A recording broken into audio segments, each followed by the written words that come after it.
Okay, as in go? Sorry, 1 second. Forktales, a podcast that feeds the food and beverage world. Oh, awesome.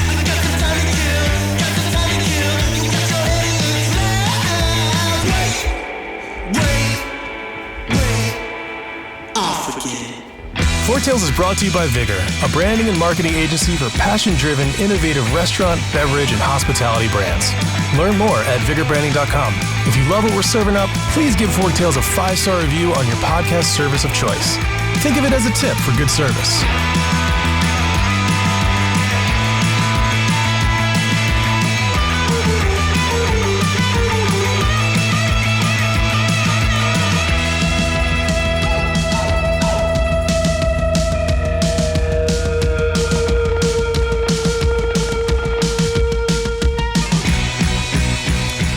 Today I'm joined by my friend Meredith Sandland. She's the CEO of Empower Delivery and the co-author of Delivering the Digital Restaurant.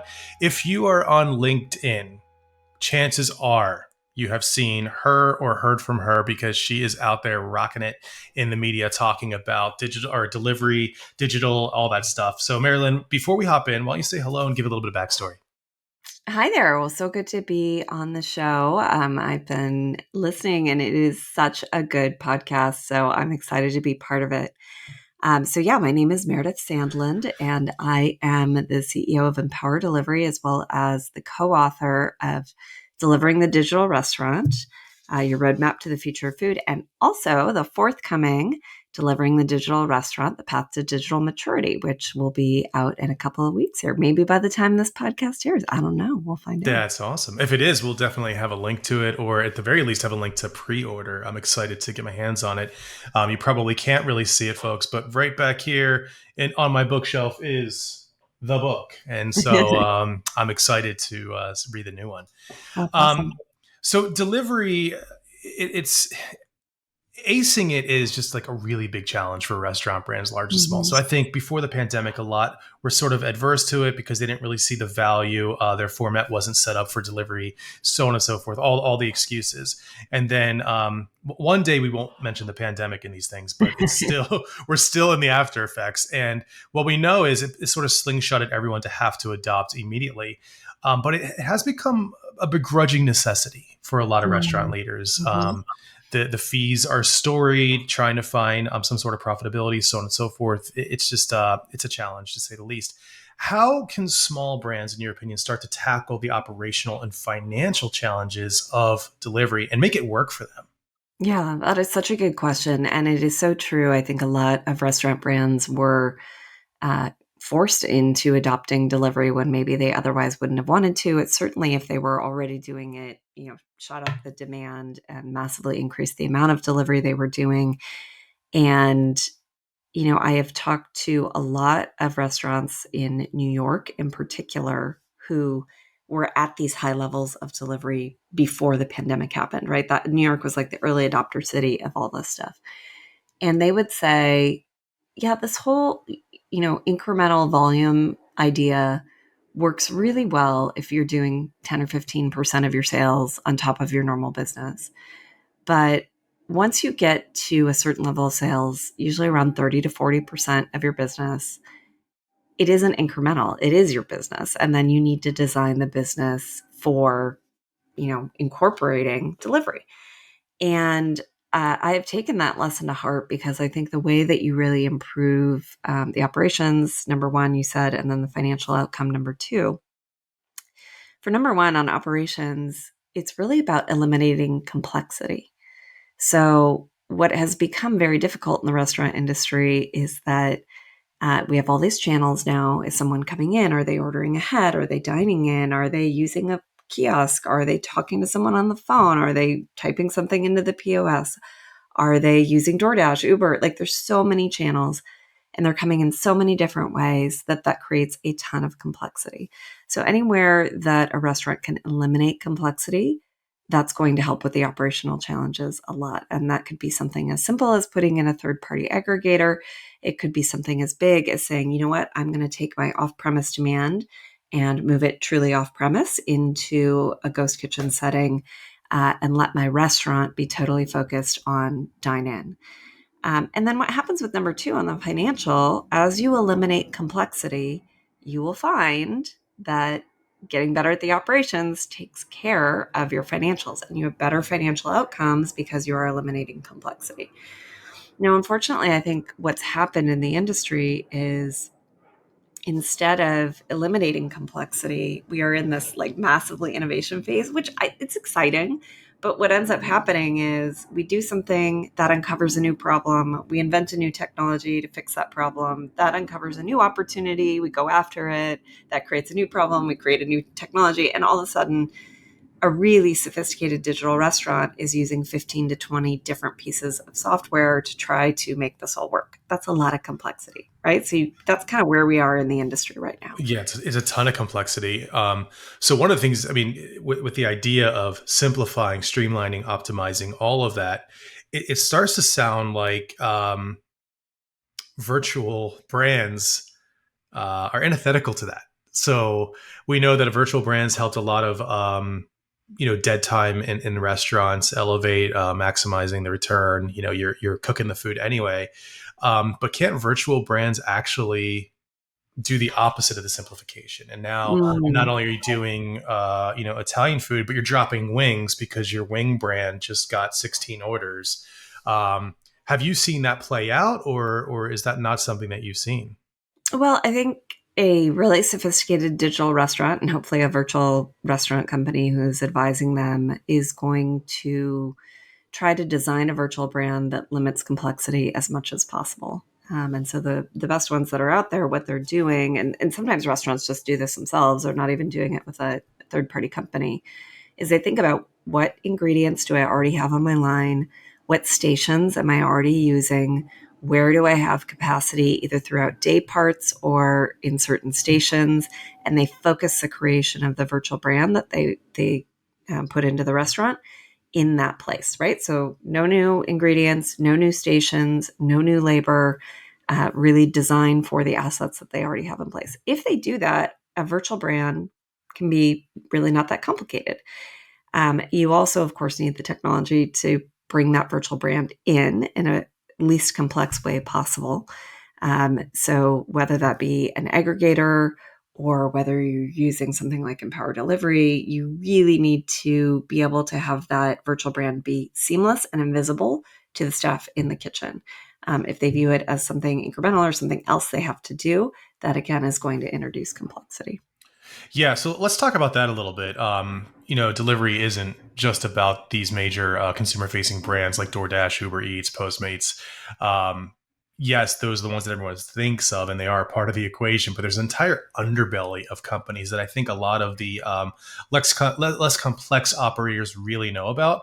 And when they don't know about it, they end up with that horrendous bank of tablets managing all these different components. They kind of talk to each other, but maybe not totally. What companies in this vertical do you think have been most impressive in helping to solve some of those problems? Yeah, I mean, there's a lot of innovation going on, a lot of really amazing things. And I'm a little hesitant to answer this question, honestly, because every time I turn around, I feel like I discover a new one and I don't want to leave someone out. But I will say the things that at the most basic level are the most impressive, and that if restaurants do not have them, they need to get are these third party aggregators. So this is companies like Ordermark, Chowly, DeliverAct. You really need to have one of these to streamline the order flow coming in. And, increasingly some POSs are hooking up directly with Uber Eats and Grubhub and DoorDash, which is also great. But step one, if orders are coming in from a lot of places, you really need to streamline how those orders are coming into the kitchen so that the kitchen's not losing their mind trying to keep track of all of them. And then I'm also very impressed on the back end by companies that are saying, wait, just because you're using DoorDash or Uber Eats as a marketing engine to get the order doesn't mean you have to use their delivery fleet to fulfill the order. And so companies like Relay and Nash and Cartwheel, who are breaking apart the logistics from the order, I think are very, very interesting. And they can help restaurants, reduce the cost, improve the service of getting that order actually fulfilled. They can also help restaurants as they, grow their first party channels or direct ordering to be able to fulfill those as well. And then I really like companies like Flyby, who are doing geofencing and helping restaurants coordinate the activity of when the order is coming in versus when the ready time of the food is, and all of those types of things. I would be remiss, of course, not to say Empower Delivery, which does something similar but in a totally different way. But we'll get into that later. And then I am also really impressed with this idea of dynamic pricing, which you see in companies like Juicer and Sauce and Truffle.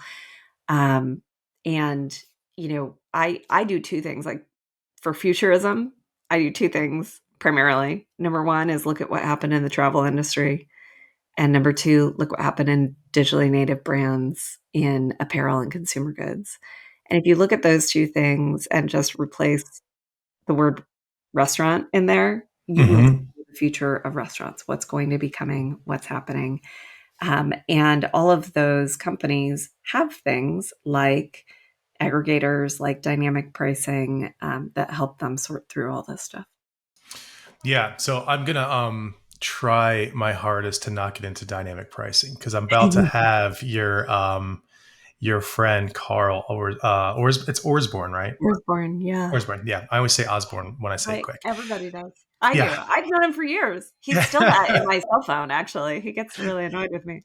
that's funny. So I try to be very because I'm very sensitive to names and everything. But I think him and I are going to have a great episode coming up about Juicer and about specifically dynamic pricing because I Mm. am on the contrarian side. I'm very Yeah. against Oh, it. well, I will let you debate that with him then. Yeah, I will yeah. let you debate that. Or at least have a good discussion about it. And so, Mm. a couple other shameless plugs. We did have Alan Hickey from Vromo on the show, so I would suggest Mhm. listeners go check that out. He is more on the logistics side, and then we also spoke with Alex Cantor, who is part of Ordermark as well. So I suggest folks go listen to that one for more on the aggregation side.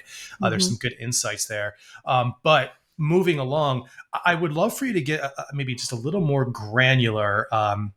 For folks who are not, I would say, part of macro brands that have the ability to really get into the complexities of the ecosystem itself of delivery, can you just kind of explain the different parts? So we have the source of the order, we have aggregation potentially. You're suggesting yes, obviously, I am too.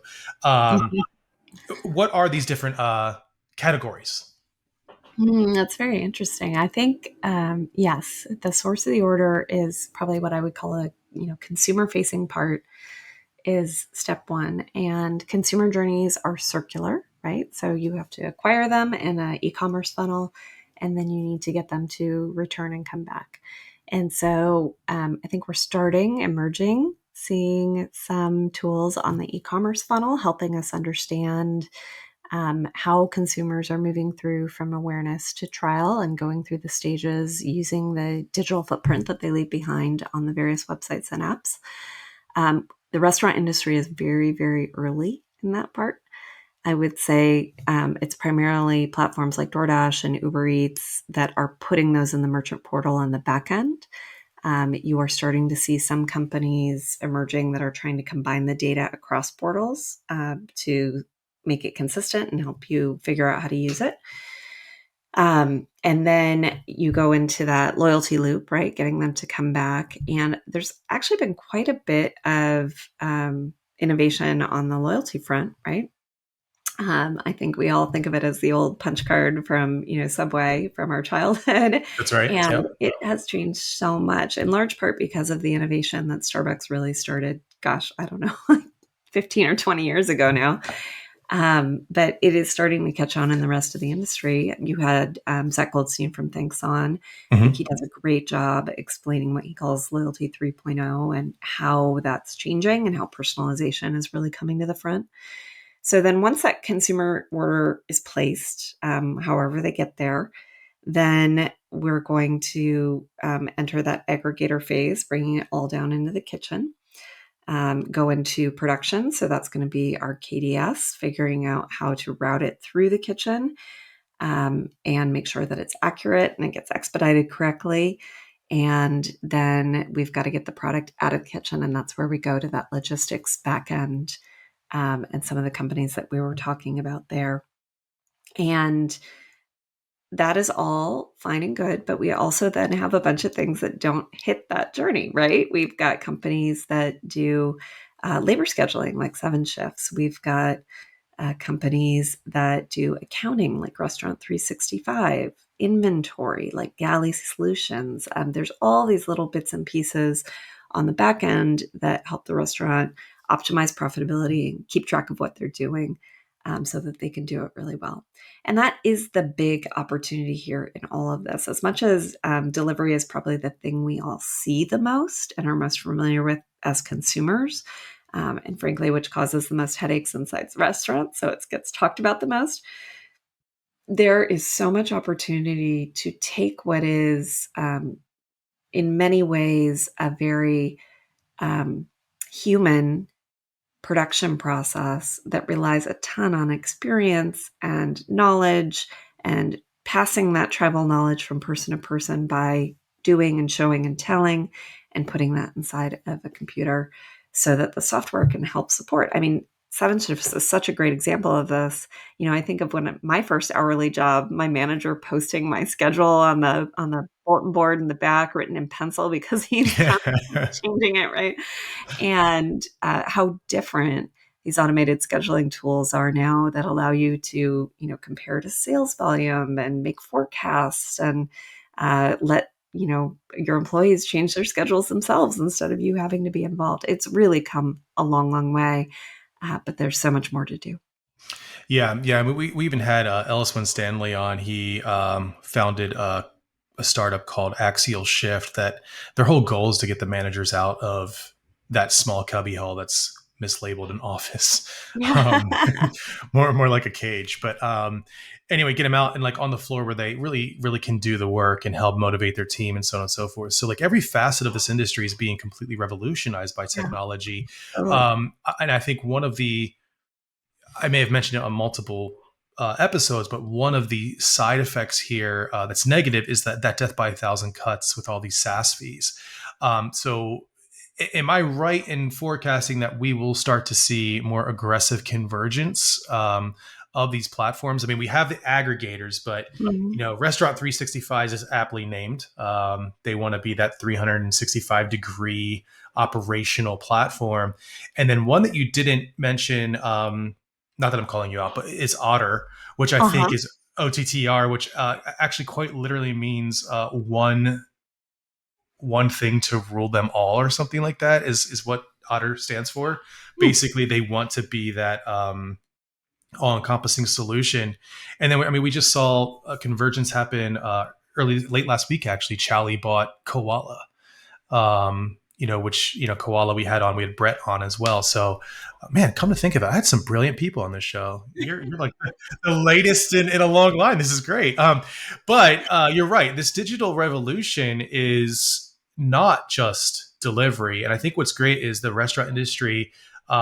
Despite itself, has the benefit of a lot of technological thinkers and pioneers who have done it for so many other industries, like you said, Yeah, retail and travel and all of that.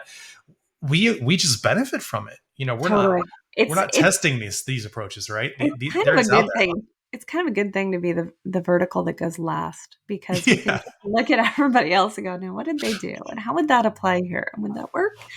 Or would we do it differently?" Which is great. And it may actually explain a lot of the rapidity of the change is that you've got so many other smart brains coming from other places going, "Well, this worked here, let's apply it there." And they can kind of do that all at once where, naturally in travel and in consumer goods that took longer because they were coming up with the things and testing through them. In restaurants, it's much more, let's just apply and see what happens. yeah, Now, the good news of that is that I think we as an industry are able to defend ourselves a little bit more against tech companies, right? We know what's coming, right? We know that a big tech company can acquire a consumer and take all the power and create some issues. And we're working really hard to go against that. Now, in travel, I think they were caught off guard by that, and they ended up having a lot of consolidation among the travel companies over time to deal with that and fight back. Right now, we have Marriott Bonvoy, this huge, giant like travel yep, company. We've got like 7 airlines, and that's it. Didn't used to be that way. And in restaurants, it's a highly fragmented industry. Even though we have a lot of chains and it feels like there's a lot of monoculture in restaurants, half the industry is independents. And that kind of industry structure is ripe to really struggle when a big tech company comes in, one or two players versus lots and lots of little guys. But I think because we've had this experience of seeing what's happened in other industries, we're like, wait a minute, we would like to do it this way. We would like Mhm. to make this happen. And it's resulted in, think of someone like DoorDash who could be one of these companies that's big against all the littles. Instead is doing things like buying Bebot, creating DoorDash storefront, doing DoorDash Drive, and essentially saying to restaurants, you know what, we're indifferent. They can come through your direct channel, they can come through our channel. We win either way. We'll give you the tools to do both. That is really unusual. And I don't know. Oh, well, actually, I do know you would not have seen that an example in travel, 25 years ago. Yeah, I think what's beautiful about the industry and kind of gives us a different facet is it really is the only industry where all five senses are engaged. Um, Hmm. and I mean, I think that's one, like, so it might be easy to say, like, if we take the travel industry, for instance, like, I hate to say it, we just don't really need a travel advisor anymore. We don't need someone to like book our stuff for us. Unless you're that busy where you actually do need an assistant. So to see that whole industry kind of fade and go away, that makes sense. But the physical experience is such a huge part of loving a restaurant brand, not just the food. How do we make sure that technology isn't freezing up and making it cold in the name of smoother operations, more profitability, so on and so forth? How do we make sure that Mm, that one facet that's such a beautiful part of this industry is strengthened and accentuated? yeah.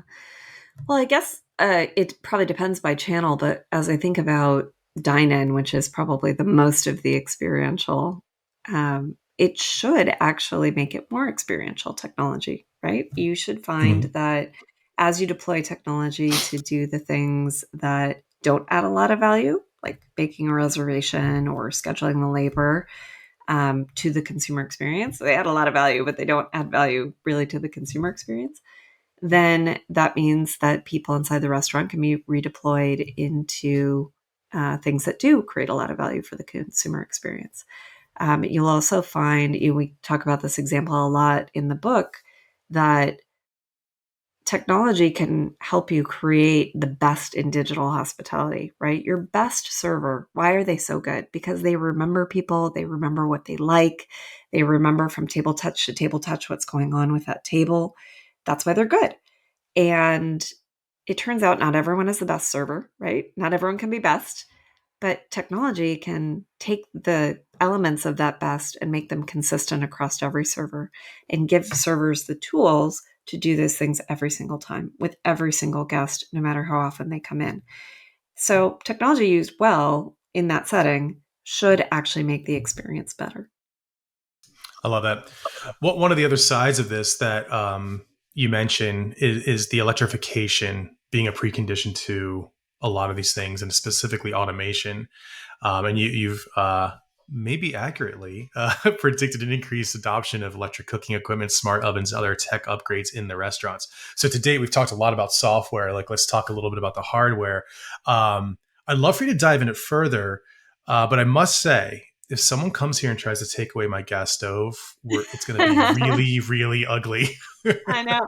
I know when Berkeley was the first city in America to outlaw gas in new builds. And I mean, I think people are still suing them. It's like Yeah. nobody's happy. Um, but, a couple things. Number one, gas is incredibly difficult to regulate using technology. And if you think about how most line cooks cook in a gas based kitchen, they don't ever adjust the temperature, right? They take the pan on and off. And they're doing that because adjusting the temperature there's too much of a delay between when you turn the gas down and when the pan actually changes temperature, right? Yeah, and a lot of guesswork too. Like, did I turn it out too long? Yeah, yep. But if I take it off, I know exactly what's happening, and I can look with my eyes and smell, and it's very clear what's going on. Well, a computer can't smell, right? A computer can look with Yet. its eyes, but it's very, very difficult. And creating the robotics to take a pan off and on, like that is so complex. And again, in the spirit of saying, wait, what if we did something less complex instead of more complex? You say, electric is less complex because when I turn it down, I can measure instantly, did it turn down or not? And I can create a feedback loop to say, yes, I did what you asked me to do, right?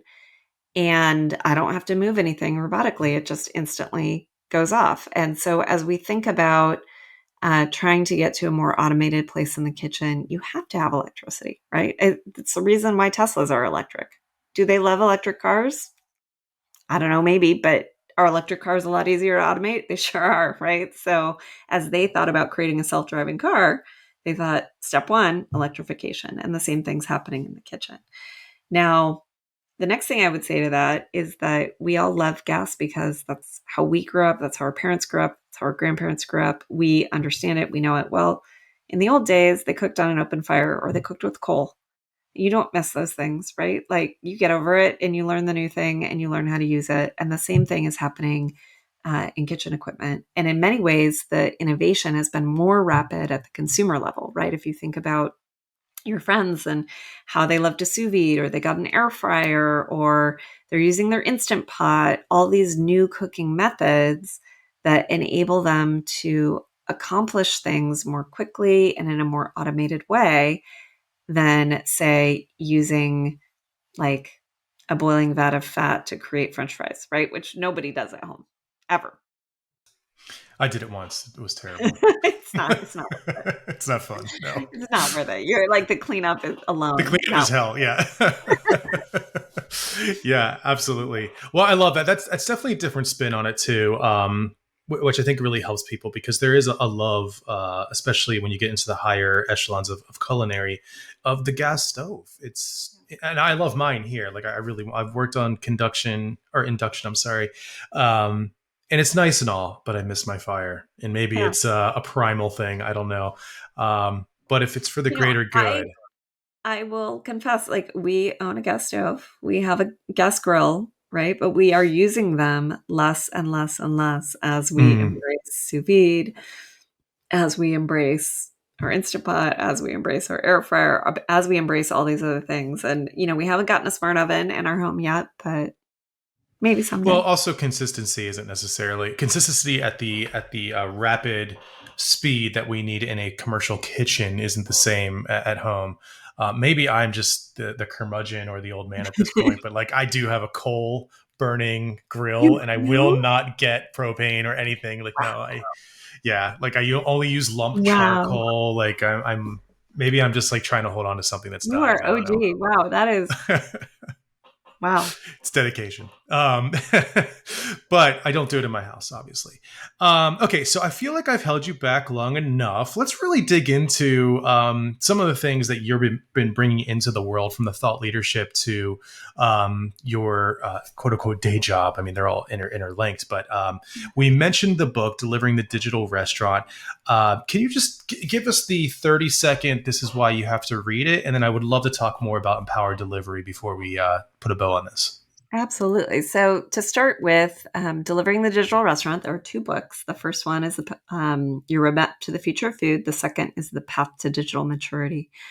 And we think of the first book really as the why.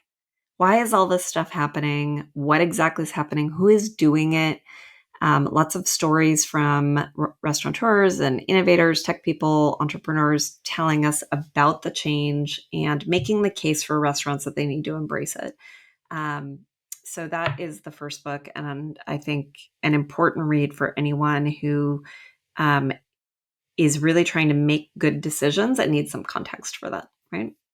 The second book is really more about the how. And I would say it's aimed more squarely at independent restaurants or smaller restaurant groups who can't afford, a fleet of technology people to figure out what to do and how to integrate it with all the other pieces. And it goes through starting at the beginning, how do you get on and maximize the third parties? How do you generate direct orders? And then how do you move all the way through to the more and more complex things like virtual brands and ghost kitchens, all the way down the line? And it's got some tips called out in it, some worksheets called out in it to help restaurants really apply some of these concepts to their own businesses. So yeah, I love that's more of a playbook. Putting pen to paper, quite literally, but also connecting the dots. I love that, and I think it's so important for especially the independents, like you said, who don't have the financial or human resources to be able to execute. So it is a bit of a DIY culture still. It is. And that covers everything digitally and connectivity for the restaurant, not just delivery. Whereas you're the CEO of Empowered Delivery is the name of the company. And that's basically taking delivery and making it easier. If I had to just dumb it down to just a few words. That's a good way to say it. Yeah. Yeah. So give us a little bit of a 30-second on that. Like, Yeah. what are some of the crazy things that you're doing that are amazing? Sure. So Empower Delivery is software that combines the consumer journey, the product journey, and the logistics journey into one integrated piece of software. And because of that, the software is what we call resource aware or holistic. It knows what's going on with every resource on the system and can orchestrate activity across the different resources. What that does is reduce latency, right? Nobody's waiting. And reducing latency increases optimization. Every resource is more fully utilized. And of course, that reduces cost, which makes restaurants more profitable and actually lowers the price to consumers. If you kind of wrap it about that way. Now, it is software that is meant for restaurants that are doing a lot of deliveries. I would say delivery-centric restaurants, ghost kitchen restaurants, those types of things. So if you have a multi-concept integrated kitchen that is sending a lot of deliveries out the door, there's a better way to do it, and it's Empower Delivery. The reason that I ended up there is very related to the book. So I met Chris Baggett, who's one of the co-founders, 6 years ago. I've known him forever. And, I was writing this book and finishing up, and he said, "Why don't you come see what we're doing in Indianapolis?" And I said, "Yeah, okay. I'll come look at it." And remember, I've known him for 6 years. I walked into that kitchen and I was like blown away. Wait, this is what you're doing? Oh my gosh, this is incredible. And I've heard him talk about it. I mean, he's in the first book. It's not like I didn't know, but seeing it with your own eyes as a restaurant person, you cannot unsee it. It's absolutely incredible. So, so the software company is Empower Delivery. The restaurant company is Cluster Truck. So it was Cluster Truck that I was looking at, which is operating on the software. And I said to him, the kitchen is so quiet. You're doing such incredible volumes. They're doing 800 to 1,000 transactions a day. Oh, wow. Which you would think would be an absolute madhouse. Quiet, calm. Everyone's just doing their thing, jamming away to music. That's amazing. Everyone's in this total state of flow. It's cool. You would want to work there, right? Nobody's yelling. And he said, "Yeah, well, this software is telling him what to do." So, they're just doing it. Great. And then I said, "Well, how many pieces of software are you using to run this restaurant?" Remember, earlier in this conversation, we said a really sophisticated digital restaurant is using 15 to 20 different pieces of software. And you said, "Are we going to have a SaaS reckoning? Are they all going to consolidate?" And yes, we are, and they are. But Empower Delivery uses basically itself to run a restaurant. So in the case of Cluster Truck, they do use 7 shifts on the back end for labor scheduling. The software doesn't do that. And they use NetSuite for accounting. The software doesn't do that. But otherwise, it does every single thing that we've talked about all inside one piece of software. And there are several amazing things about that. One is that it's way less complicated. 2 is that it is, I think, less costly. And 3 is that you don't have this compounding problem of all these different bits and pieces trying to talk to each other, right? It's totally resource aware. it does the right thing at the right time every time, which is pretty cool. And then the third question I asked him was, all right, you have a lot of people in here. What labor percentage are you running? Because of course you can make anything work if you just throw people at it, right? That's right. Yeah. He says 19%. And I said, that's amazing. Okay, but you have no front of house. So what's your delivery cost? And he goes, 7%. And I go, I'm sorry, what? So for less than most people can run a full restaurant, Wow. you are staffing the kitchen and also paying for the delivery? What are you charging on your menu markups and your delivery fees? Nothing. What? So the consumer pays less. They get the food faster. The restaurant's more profitable. Like how? What? This is amazing. That's amazing. And yeah. so I joined him to spin the software company out because that, like, everyone should have that. That's incredible. I absolutely love that. That's fantastic. God, I almost want to spend an entire episode unpacking just the details of that. But I do have to hit you with probably the toughest question you've ever been asked. So brace yourself, buckle up. If you had one final meal, what would you eat? Where would you eat and why? Yeah. Well, if truly it were my final meal, it would be more about who I was with than what I was eating, I think. And so I would certainly eat with my husband and my son. And that probably means we'd eat at home and we'd have delivery, of course. I love it. What would you have delivered? Anything in particular? Well, ideally, I would use something on Empower Delivery, but we haven't gotten anything out here in Orange County yet. So, Orange County let's sort that out. Please call. Yeah.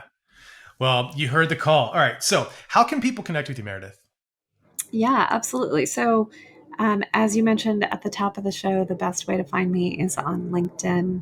And feel free to reach out to me there, follow us there.